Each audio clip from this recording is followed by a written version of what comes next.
Business with a servant's heart.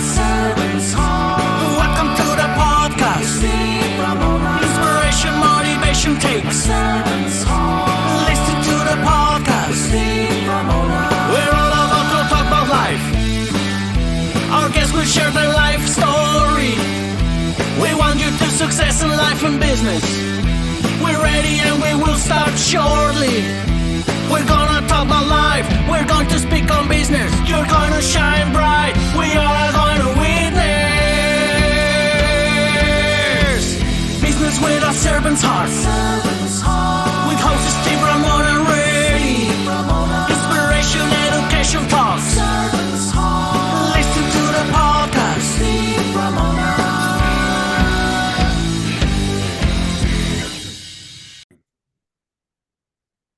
Welcome, everyone, to Doing Business with a Servant's Heart podcast. I'm your host, Steve Ramona. I'm thrilled to have you join us today. This podcast is dedicated to exploring the idea of doing business and living life with a purpose, serving others, and yes, achieving success. We believe that when we approach our lives and our work with a servant's heart, we can truly make a difference. We created this show for you because we want everyone to be motivated, inspired, and educated to make an impact in your world. Whether you're an entrepreneur, community leader, or simply someone looking to bring more purpose and servant heart into your daily life, this is a podcast here to support you.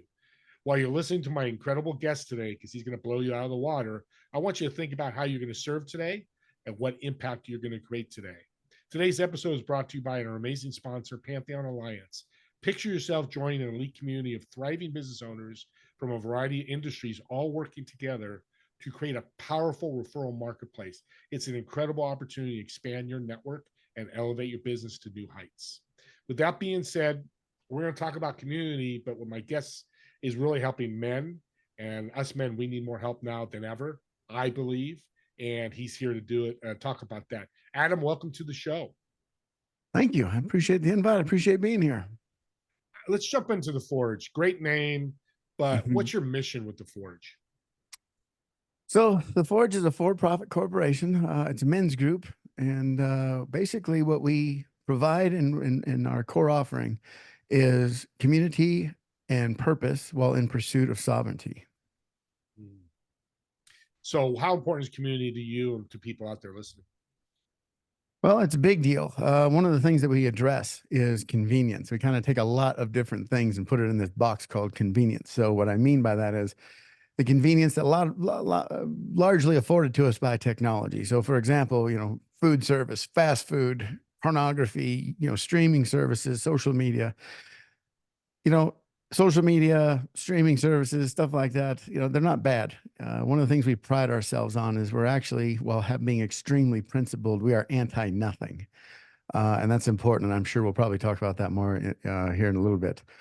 But the idea is that's what's shrinking masculinity in our communities around the world. I've had the privilege over the years in my entrepreneurship to work with people all around the world.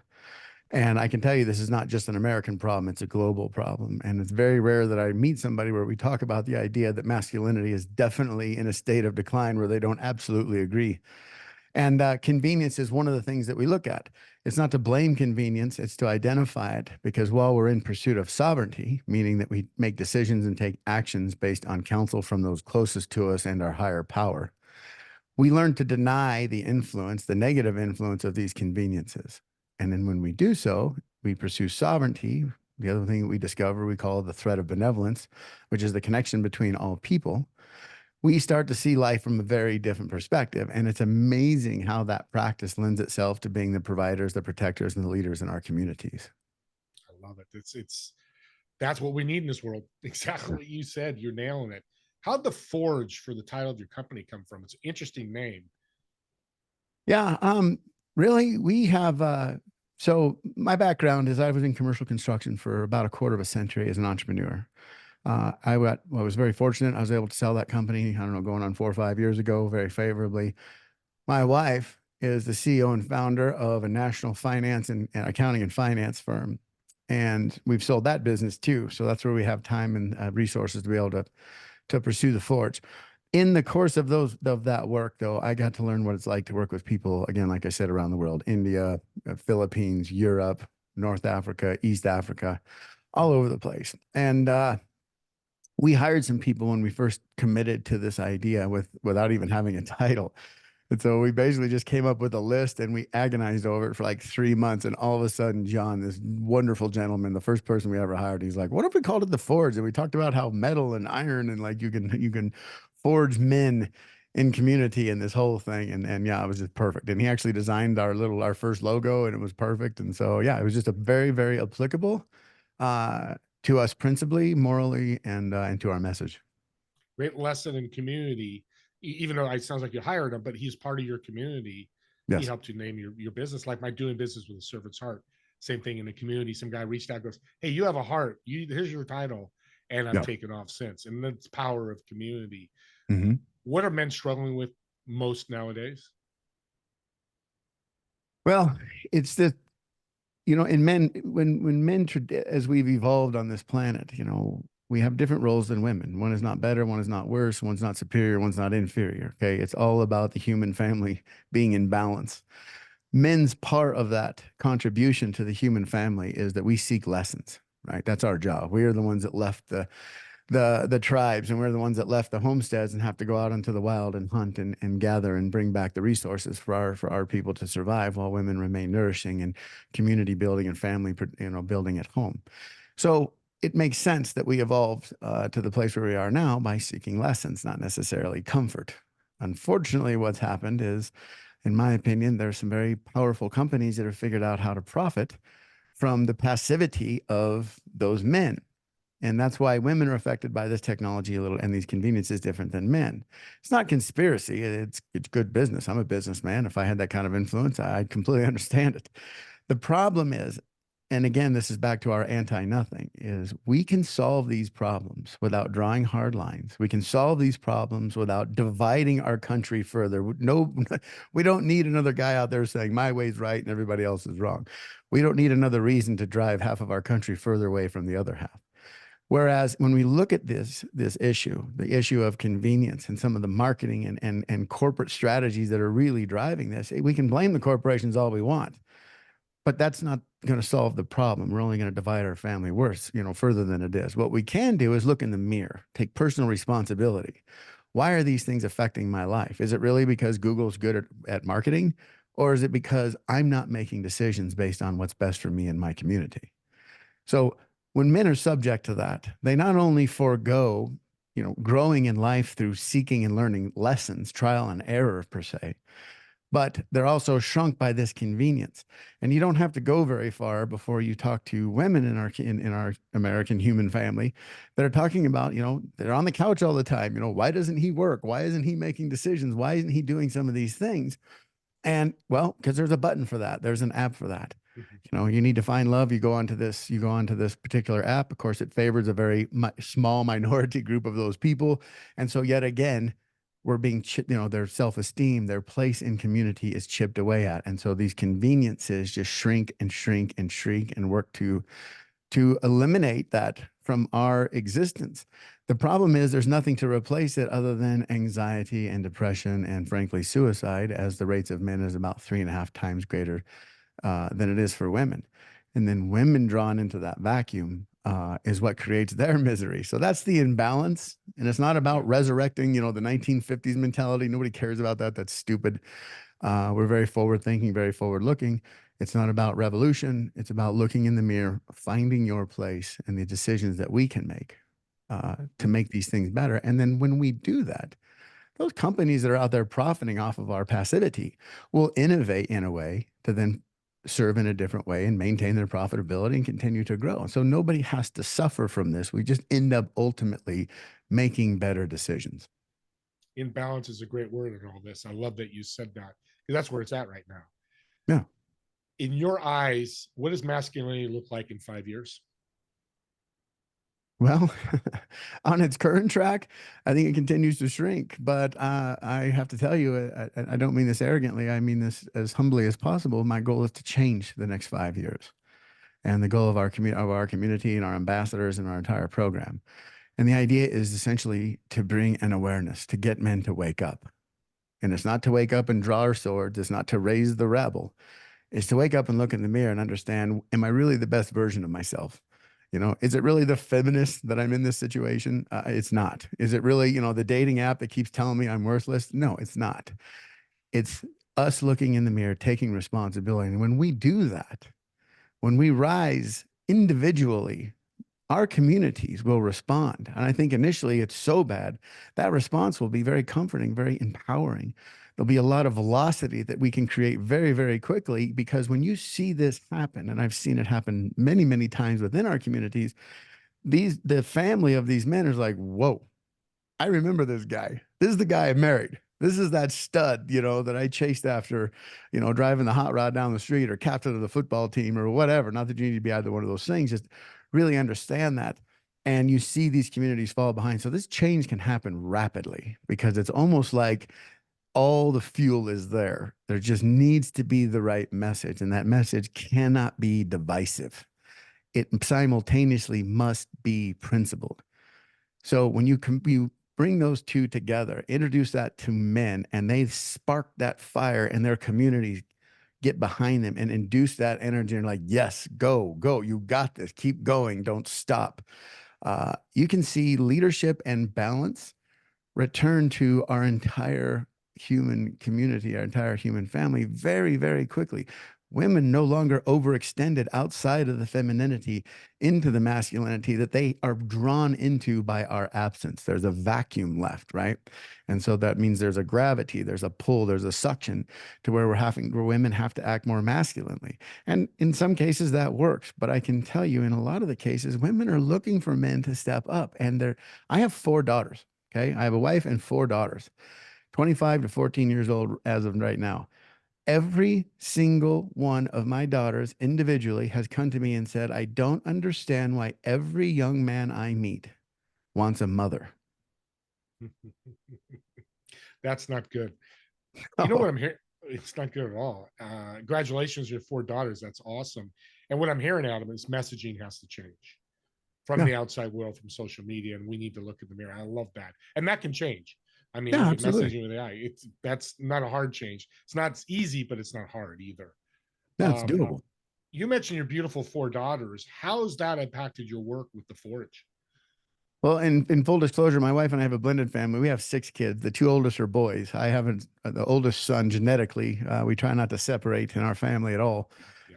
He's 25, and then we have a 23-year-old son, and then we have 4 daughters right behind us. And, you know, our sons have suffered, you know, video games and, you know, not fitting the norm, and really suffering. So I've seen it from both sides in my life.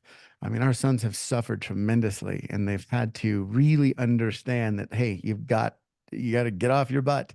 There's nothing wrong with video games. Play video games. But if you're looking to learn the lessons that you know you need to pursue instinctually, you're not going to find it there. What you're going to find is anxiety and depression.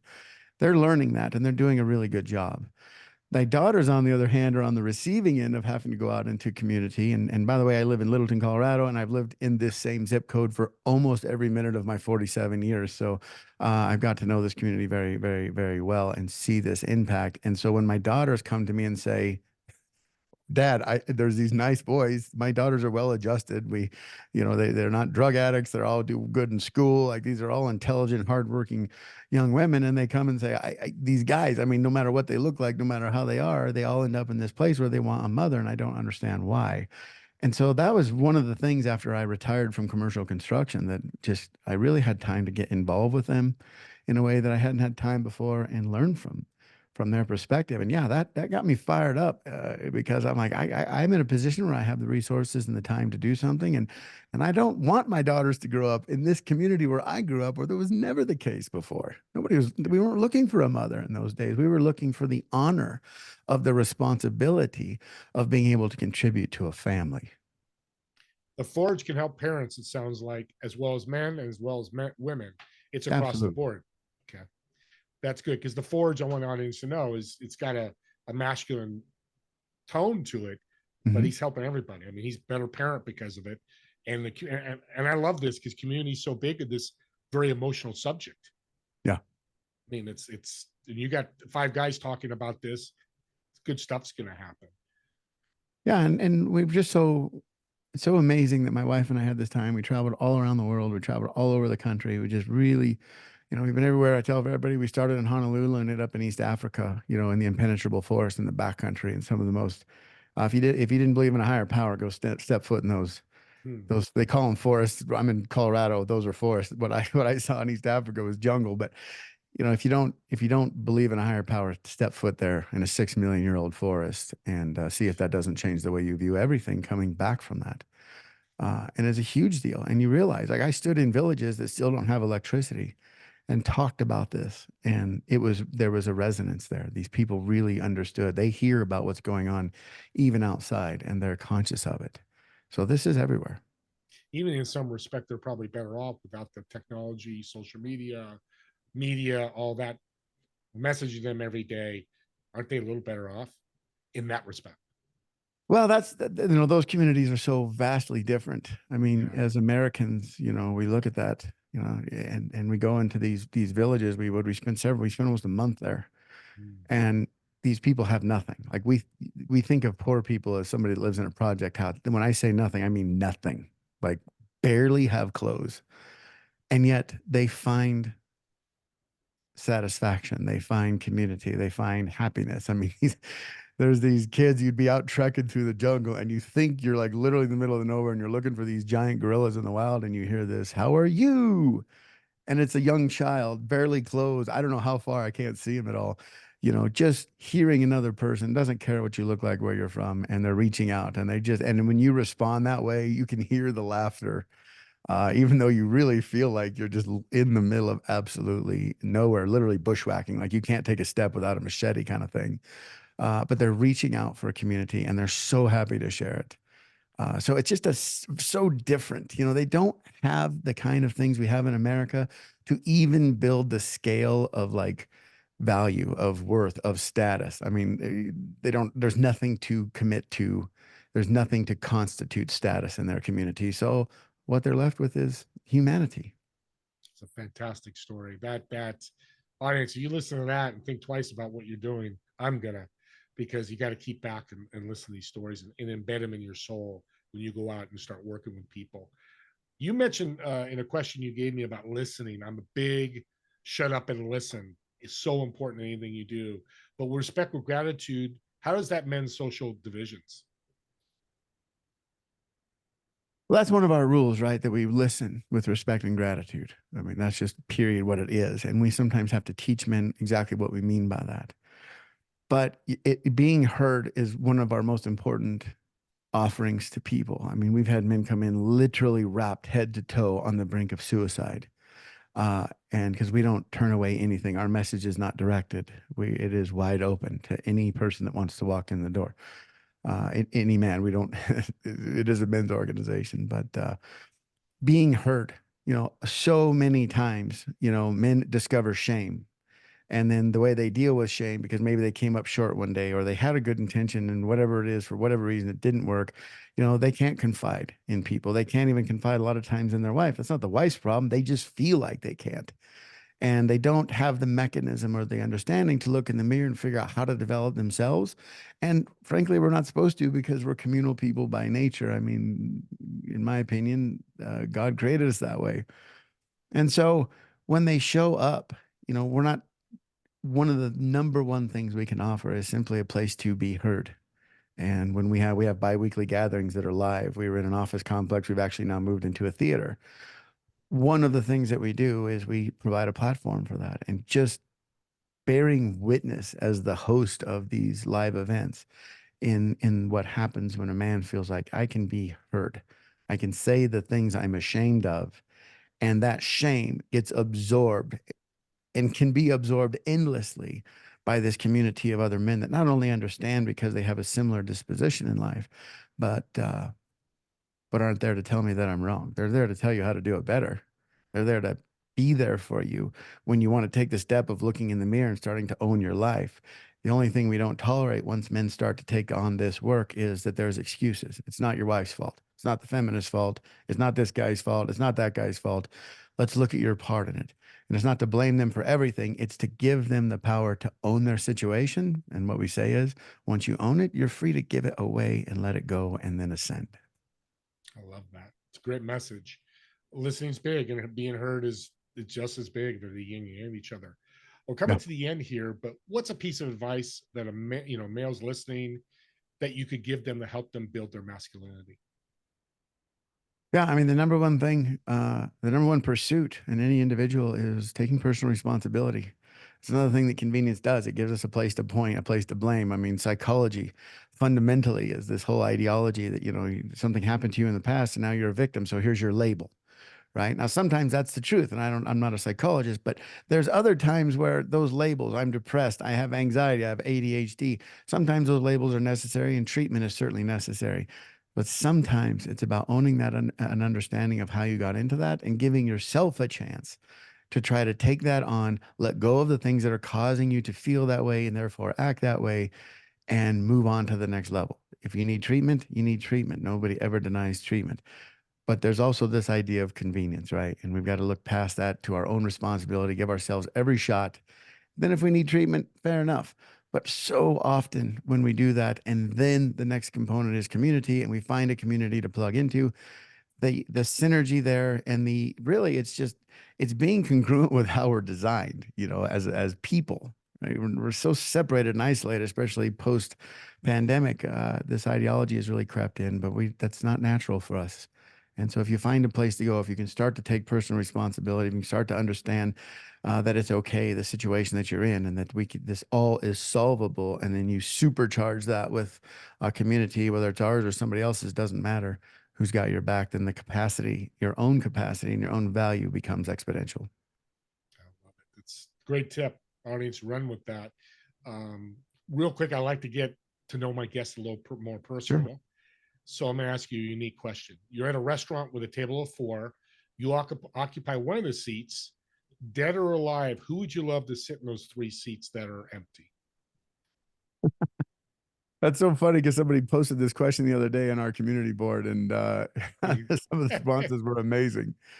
Um, who would I want? So three people. Well, Abraham Lincoln for sure. Uh, I'd really, really, really, whoever is the director at CERN, the Large Hadron Particle Collider in Europe. I don't know who that is, but he would be the one.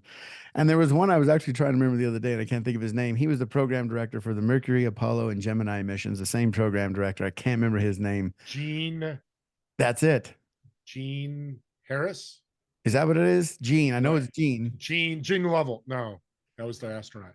Ed Harris played him in Apollo 11. He did, but that gentleman. Gene's his first name. I don't remember his Yes, last name. Gene. Yeah, that's one of the most fascinating characters in just for his role. I don't know anything about him personally, just for his role in the development of technology in our country. I would love to sit and have dinner with it. I couldn't even imagine. Talk about pressure. I don't know how he did it, Yeah. but he And then did sign it. up for that again and again and again. Yeah. Well, sometimes you're crazy in a good way. Here's the Yeah. last question I add to this. What Mhm. food would you order for the table? Well, that's interesting, sir, because I've been vegan for going on 6, 7 years now. So, All right.